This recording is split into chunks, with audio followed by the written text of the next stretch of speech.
আসসালামু আলাইকুম। প্রতি বছরই কৃষিগুচ্ছ ভর্তি পরীক্ষায় কাজ শক্তি ক্ষমতা এই অধ্যায় থেকে প্রশ্ন আসে। এই কাজ শক্তি ক্ষমতা অধ্যায়ের শক্তি সংক্রান্ত টপিকটা কিন্তু খুবই গুরুত্বপূর্ণ।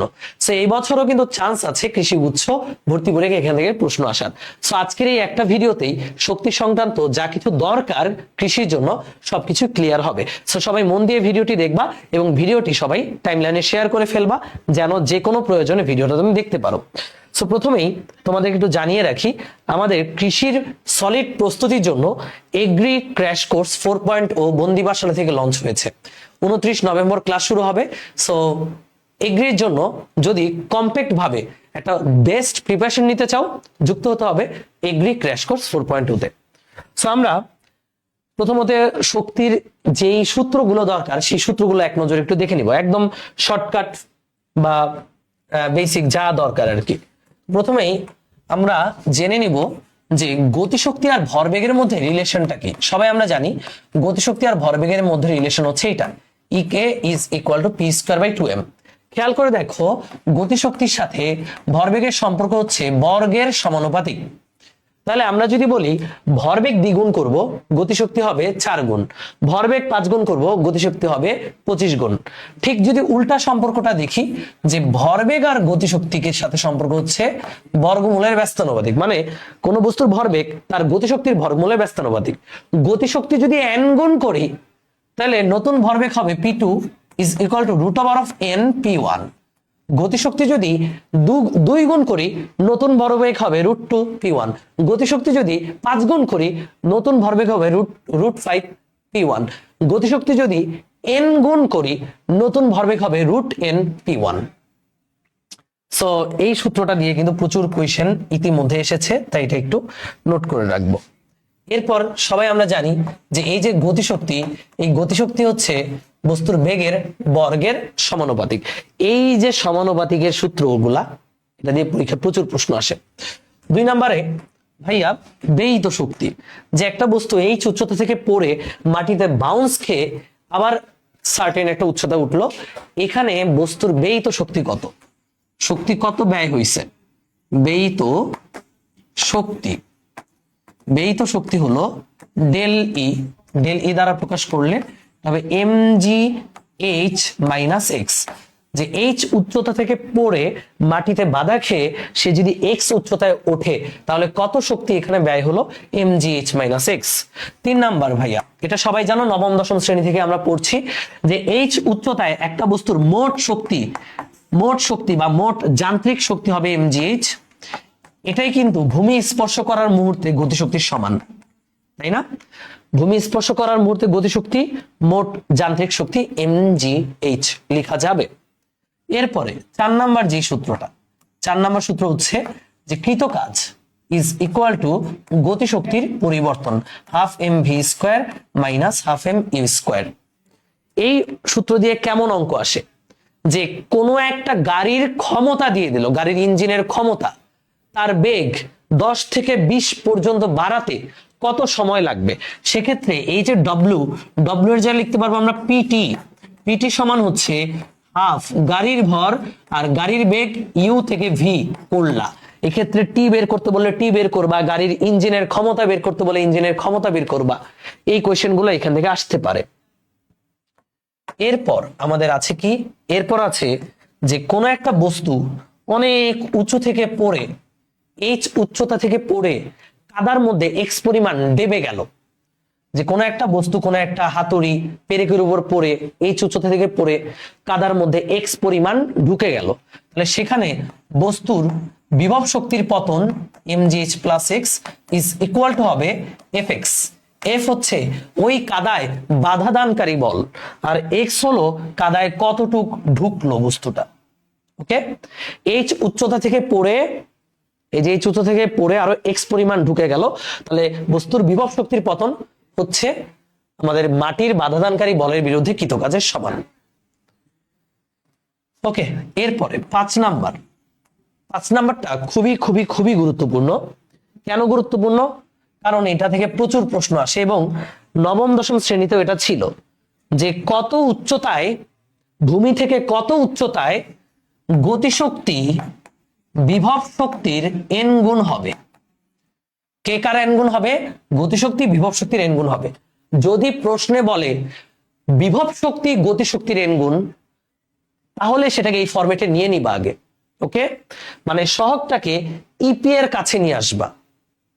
আবারও বোঝো, যদি বলে প্রশ্নে যদি বলে যে বিভব শক্তি গতিশক্তির 1/3 বা গতিশক্তির 3 গুণ, সাপোজ এটা বলে দিল, তারপর আমরা এই ফরম্যাটে নিব। এই ফরম্যাটে সংখ্যাটাকে নিতে হবে ইপি এর কাছে। তাহলে আমরা ইকে কে সিঙ্গেল রাখবো, সংখ্যাটা ওই পাশে নিলে 1/3 ইপি হবে। এখানে এন হবে এইটা, মনে থাকে জানো সবসময় যাই দেওয়া থাকুক আমরা এই ফরম্যাটে নিব যে গতিশক্তিটা বিভব শক্তির কত গুণ, এই ফরম্যাটে নিব। নিলে কত উচ্চতা এটা হবে, কত উচ্চতা এটা হবে, সেই উচ্চতাটা হলো এক্স, উচ্চতা হলো এক্স, টোটাল উচ্চতা ডিভাইডেড বাই n+1, শেষ। কত উচ্চতায় গতিশক্তি বিভব শক্তির n গুণ হবে? টোটাল উচ্চতা বাই n+1। এই হচ্ছে শর্টকাট, এটা দিয়ে আমরা অঙ্ক করে ফেলবো।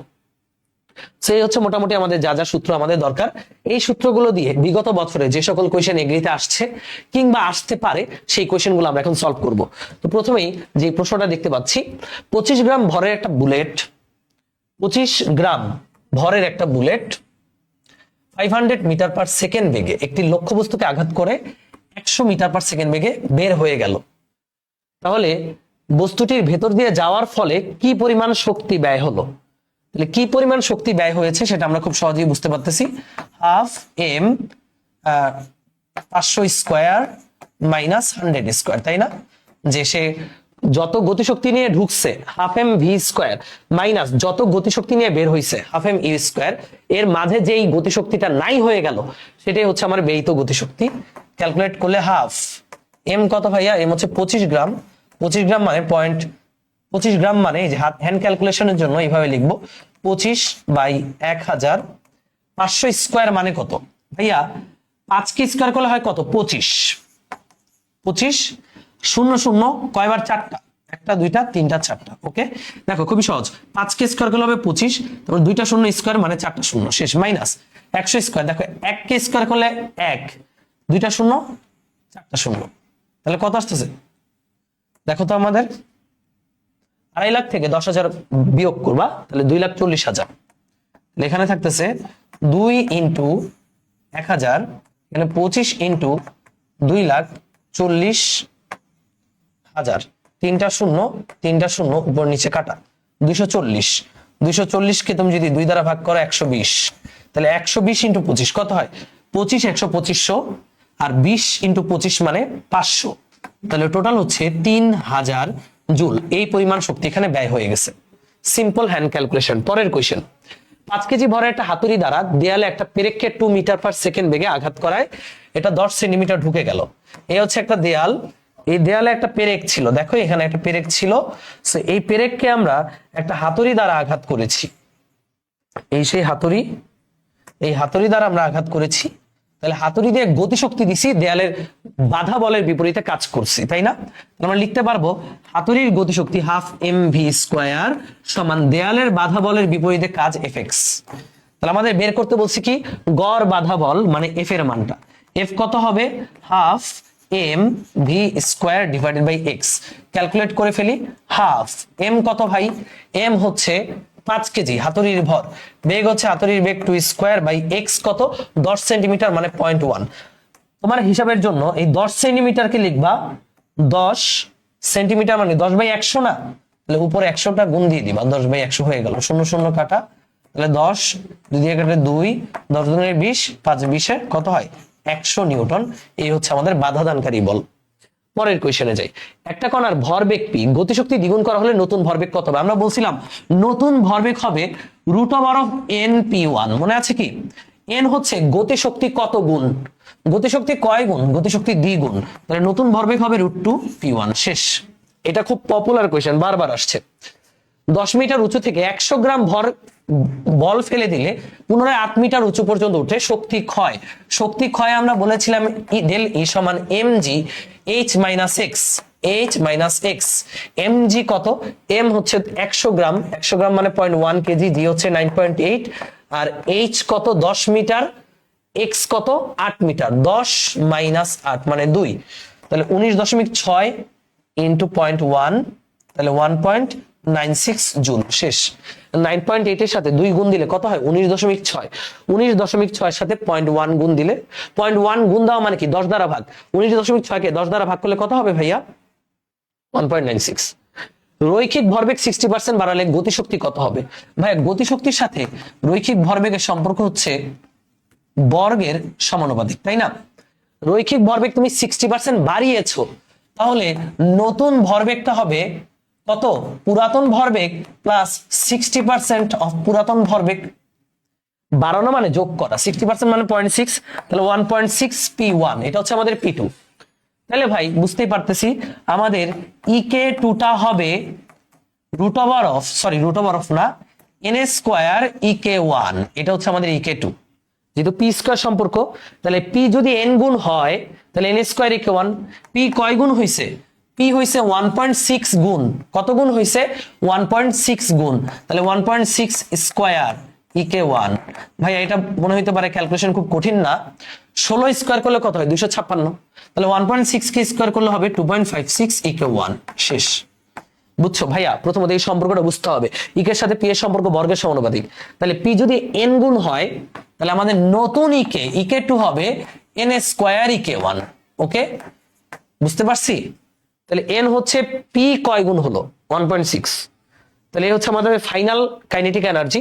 তাহলে গতিশক্তি কতটুকু বাড়ছে? চেঞ্জ ইন কাইনেটিক এনার্জি চাইছে। আগে ছিল অনলি EK1, এখন হচ্ছে 2.56 EK1, তাহলে বাড়ছে কতটুকু?